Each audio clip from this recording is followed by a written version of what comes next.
BNR gold and diamonds తరుగు తక్కువ బంగారం ఎక్కువ. ఇప్పుడు మన వైజాగ్ లో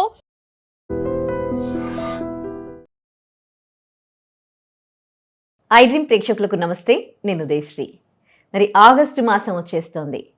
ఈ మాసంలో మాకు ఎలా ఉండబోతోంది అని అన్ని రాశుల వారు కూడా ఎంతో ఆసక్తిగా ఎదురు చూస్తూ ఉంటారు. మరి వారందరికీ కూడా రాశి ఫలాలు తెలియజేయడానికి మనతో ఉన్నారు ఐకాన్ ఆస్ట్రాలజర్ సురేష్ బాబు గారు. వారిని అడిగి రాశి ఫలాలు తెలుసుకుందాం. నమస్తే గురుగారు. జై శ్రీమన్నారాయణ. గురుగారు, మరి గ్రహణం వస్తుంది ఆగస్టు 12న అంటున్నారు. మరి ఈ గ్రహణం ప్రభావం ఏ రాశుల వారిపైన ఎలా ఉండబోతోంది? ముఖ్యంగా మేషరాశి వాళ్ళకి చూసుకుంటే వాళ్ళకి దీని ఇంపాక్ట్ ఉంటుందా? ఇదొకటే కాకుండా వాళ్ళకి ఇతరత్ర అంటే ఆరోగ్య సమస్యలైనా సరే, విద్యార్థులైనా సరే, లేకపోతే ఉపాధ్యాయులైనా సరే, లేదంటే చాలామంది ఉద్యోగులు ముఖ్యంగా వాళ్ళకి ఎలా ఉండబోతోంది? ఆరోగ్యపరంగా, ఆర్థికంగా ఎలా ఉండబోతోంది మేషరాశి వాళ్ళకి? మేషరాశి మనం తీసుకున్నట్టయితే కనుక ఆగస్టు మాసం మేషరాశి వారిని చూస్తుంటే గ్రహణం యొక్క ఇబ్బంది ఏదైతే ఉందో ఇది మనకి కర్కాటక రాశిలో రావడం జరుగుతుంది. కాబట్టి మేషరాశి వారికి ఆల్రెడీ శని భగవాన్ యొక్క అశుభ దృష్టి కూడా ఉన్నది.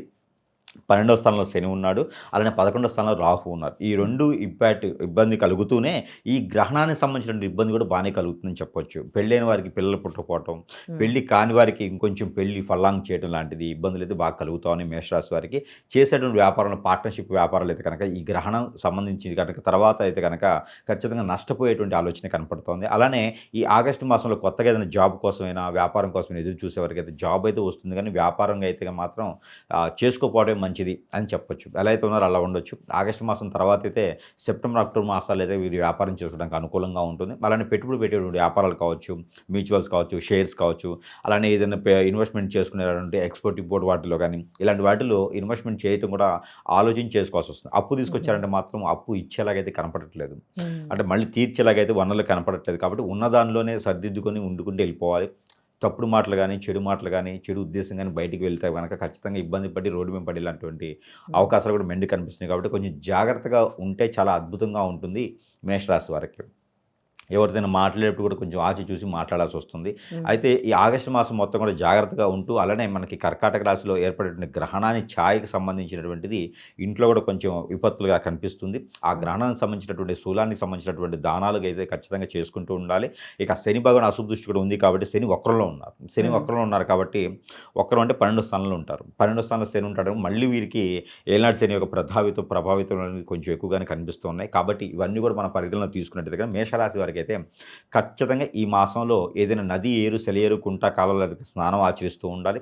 అలానే నల్ల మినుములు, నల్ల నువ్వులు, బియ్యము, గోధుమలు, జొన్నలు, రాగులు, సజ్జలు అన్నీ కూడా ఒక పావులు చప్పును తీసుకుంటూ ఉండాలి. ఆ నవధాన్యాలు ఉంటాయి, నవధాన్యాలు ఒక పావులు తీసుకొని ఎక్కడైనా బ్రాహ్మణులతో దానం ఇవ్వాలి. లేదంటే స్నానం చేసే దాంట్లో ఎక్కడైతే నది, ఏరు, సెలయేరు అని చెప్పినామో అక్కడ స్నానం చేసే దాంట్లో ఇవన్నీ కూడా తీసుకుని వెళ్ళి అక్కడ పోసేసి స్నానం చేసినట్టయితే ఆ గ్రహణానికి సంబంధించినటువంటి కొంతమేర అయితే వీరికి ఉపశమనం లభ్యపడుతోంది. అప్పుడు ఆరోగ్య స్థితిగతులు కానీ, ఆర్థిక స్థితిగతులు కానీ ఒక మేర కూడా వీరికి ఇబ్బంది లేకుండా అయితే ఉంటుంది. కానీ మొత్తానికి ఏంటంటే కనుక ఈ ఒక మేషరాశి వారికి ఇంకా అనుకున్నటువంటి స్థాయికి ముందుకు వెళ్ళాలి, ఏం అర్థం కావట్లేదు అనుకుంటే కనుక గ్రహణానికన్నా కూడా, గ్రహాల కన్నా కూడా వారిపైన వారి మంచితనం కానీ, చాకచక్యం కానీ చూసుకొని ఎదుటివారు వీరిపైన ఏదైనా పొలలు పెట్టేసి ఎదుటివారు వీళ్ళు నాశనం అవ్వాలని చూసేసి వారిపైన ఏదైనా హిప్నాటిజం కానీ, అష్టదిబ్బనం కానీ చేసేటువంటి చర్యలు కనపడతా ఉన్నాయి గ్రహణానికి. కాబట్టి వారందరూ కూడా ఏదైనా ఉంటే కూడా సమీప దూరంలో ఉన్నటువంటి గురువుగారి సంప్రదించినట్టయితే అలాంటి ఏదైనా ఉంటే కూడా ఎఫెక్ట్ అయిపోతుంది. అలానే మేషరాశి వారికి ఈ మాసం మొత్తం కూడా వారికి కలిసి వచ్చే colour rose colour, orange colour, tomato colour బాగుంటుంది.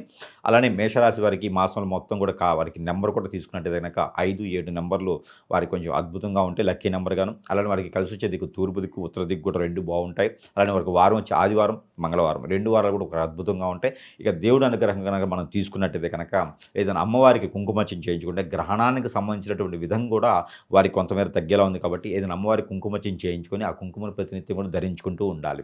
ఇక ప్రతినిత్యం కూడా స్నానం చేసే నీటిలో కర్పూరం వేసుకొని స్నానం చేసుకుంటూ ఉండాలి. ఇవన్నీ కూడా పాటిస్తే ఒక మేర మేషరాశి వారికి పర్వాలేదు, ముందుకి మనం కూడా వెళ్ళగలుగుతాము, రానున్నటువంటి మాసాలన్నీ కూడా మనమే ఉంటాయి అనేటువంటి విక్వార్లకి ముందుకెళ్ళేదానికైతే ఎక్కువ అవకాశాలు బాగా ఉన్నాయి. రైట్, ధన్యవాదాలు గురుగారు. And for more videos, please subscribe to iDream. Please subscribe to iDream. Please subscribe iDream. And please subscribe to iDream. For more videos, subscribe to iDream. please like, share and subscribe to the channel. Congratulations, iDream. Subscribe to iDream. Subscribe to iDream. So subscribe to iDream Media. IDream team అందరికీ huge congratulations. Please subscribe iDream Media. Please subscribe to iDream. Subscribe iDream. Please subscribe to iDream. iDream అంటే నా కళల ఛానల్ను subscribe చేసుకున్న నోరు తిరుగుతలేదు, మీరైతే గంట గుర్తు కొట్టండి. For more such videos, please subscribe to iDream. Subscribe to iDream. Please subscribe to iDream. Please subscribe iDream Media. Please do subscribe to iDream. Please subscribe to iDream Media. For best entertainment and information, please subscribe iDream. And don't forget to subscribe to iDream.